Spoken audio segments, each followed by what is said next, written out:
اگر آپ اس پہ غور کریں تو آداب معاشرت کا خلاصہ ہے یہ حدیث۔ آقا کریم نے ارشاد فرمایا اتنی دیر تک کوئی شخص کامل مومن نہیں ہو سکتا جب تک وہ اپنے مومن بھائی کے لیے وہ پسند نہ کرے جو اپنے لیے پسند کرتا ہے۔ ایک اچھا معاشرہ تشکیل دینے کے لیے آپ کو کوئی رہنما اصول چاہیے گا تو اس سے بہتر آپ کو کوئی اصول نہیں ملے گا۔ اپنے لیے بہرحال بندہ بہتر ہی چاہتا ہے، تو جب وہ اس مزاج میں ڈھل جائے کہ میں اپنے مومن بھائی کے لیے، اپنے معاشرے کے دوسرے افراد کے لیے بھی وہی چاہوں گا، تو پھر مجھے بتاؤ کہ معاشرے کے اندر پھیلتی ہوئی روحانی بیماریاں،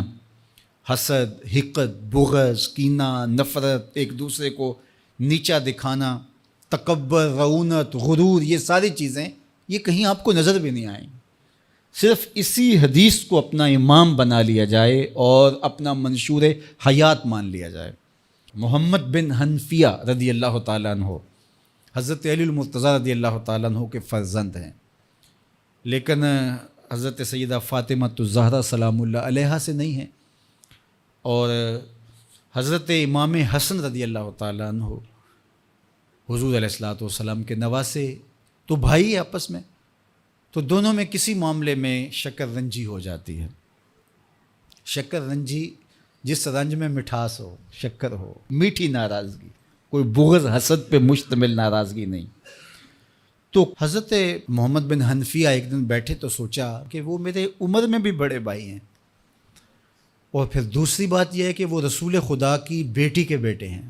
ان کا یہ اعزاز ہے، بہرحال مجھے تو یہ اعزاز نہیں ہے، پھر جوانان جنت کے سردار بھی ہیں،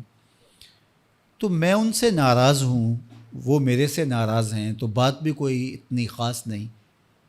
تو اب دن بھی 3 گزر رہے ہیں، چلو میں ان کو راضی کر لیتا ہوں۔ تو گھر سے نکلے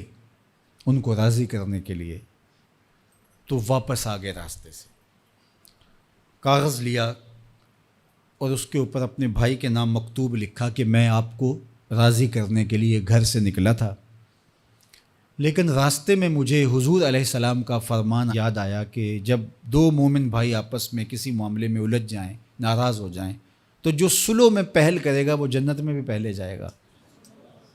تو میں تو یہ گوارا نہیں کرتا کہ آپ سے پہلے جاؤں، تو میں ناراض ہوں، آپ آئیں اور مجھے منائیں۔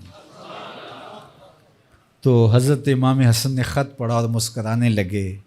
اور آپ تیزی کے ساتھ تشریف لائے اور اپنے بھائی کو کہا اچھا مان جاؤ پھر، تو وہ مننے کے لیے تو پہلے ہی تیار تھے نا۔ تو جب آپ اپنے مومن بھائی کے لیے وہ پسند کریں گے جو اپنے لیے پسند کرتے ہیں، تو پھر زندگی گزارنے کا مزہ آنے لگے گا۔ نفس روکتا ہے یہ چیز میرے پاس ہے اس کے پاس نہ ہو، یہ اعزاز میرے پاس ہے اس کے پاس نہ ہو، اور اس کی ایک اپنی لذت ہے اور وہ مادی لذت ہے، اور ایک ہے باطن کی، روح کی لذت۔ تو روح کی لذت نفس کی لذت سے کہیں زیادہ اور کہیں دیر پا اور کہیں مختلف ہے۔ اس لیے جب آپ قربانی دیتے ہیں، ایثار کرتے ہیں یا کسی کو ترجیح دیتے ہیں، تو اس کی جو روحانی لذت ہے، آپ کو بھوک لگی ہوئی ہے، تو آپ کو ایک روٹی مل گئی ہے، تو آپ کو ایک ایسا شخص نظر آیا جو آپ سے بھی زیادہ بھوکا ہے، اور آپ کسی نمائش کے لیے نہیں، محض اللہ کی رضا کے لیے اس کو روٹی دے کر کے دیکھیں، خود بھوک کاٹ کے دیکھیں، وہ مرغن کھانوں میں سرور نہیں آئے گا جو اس بھوک میں لطف آپ کو آئے گا۔ تو حضور علیہ السلام کا یہ فرمان اپنے عمل کا حصہ بنا لیں، اور اپنے بھائیوں سے، جو خونی رشتے سے جڑے ہوئے بھائی ہیں، وہاں سے شروع ہو کر کے پورے معاشرے کے اندر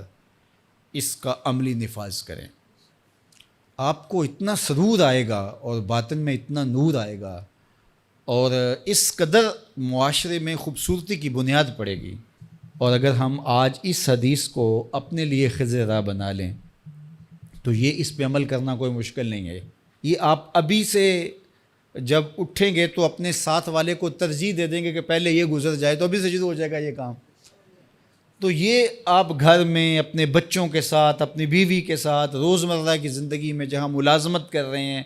کاروبار کر رہے ہیں، جن دوستوں کے ساتھ کھیل رہے ہیں حتیٰ کہ، تو یہ وہ چیز ہے کہ اس کا آغاز عمل سے پہلے سوچوں سے شروع ہو جاتا ہے کہ آپ کسی کے لیے اچھا سوچنا شروع کرتے ہیں. جو اپنے لیے سوچتے ہیں وہ اپنے بھائی کے لیے بھی سوچیں. ہمارے بزرگ فرمایا کرتے تھے کہ کسی کے ساتھ دوستی کا ایک حق یہ بھی ہے کہ اس کی آخرت کے لیے سوچا جائے